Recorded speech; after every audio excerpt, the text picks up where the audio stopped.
It's Thursday, February 26th. Good afternoon, I'm Julius Hearn with your evening kickstart from Barrie 360.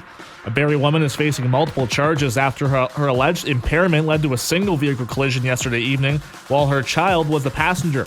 Around 6:30 p.m., officers were dispatched to the area within Park Place after reports of a suspected impaired driver that struck multiple bollards, which severely damaged the vehicle. At the time of the crash, the driver's 5-year-old child was inside of the vehicle and later picked up by a relative. No injuries were reported.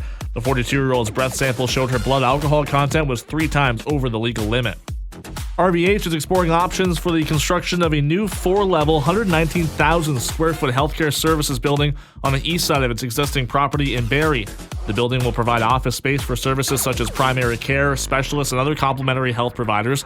The project is currently in the pre-consultation stage, but estimates for completion of the building is 2029. This comes as Barrie Mayor Alex Nuttall issued a mayoral direction to staff to rezone lands owned by RVH for the purpose of fast-tracking hospital projects. The hospital recently acquired land nearby that could support future RVH expansion and additional parking. Barrie politicians will receive a report from a consultant about whether or not to move forward with a year-round overnight on-street parking ban in the city. A year-round overnight parking ban could include a single-use overnight permit program with online registration, a flat fee, and would not be linked to a municipal address. However, the motion still requires approval by General Committee and City Council. Charges have been withdrawn against an Ontario man accused of assaulting an alleged home intruder in Lindsay last August in a case that attracted some high-profile attention. The altercation left the intruder, who was carrying a crossbow, seriously injured and requiring hospitalization.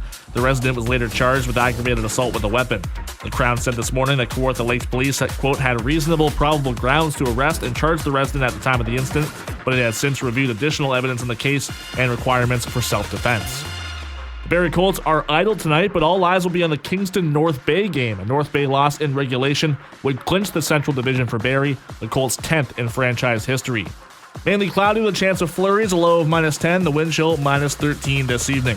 That's our evening kickstart for February 26th. Get notified of new episodes by subscribing to the daily and evening kickstarts on Apple Podcasts or on Spotify.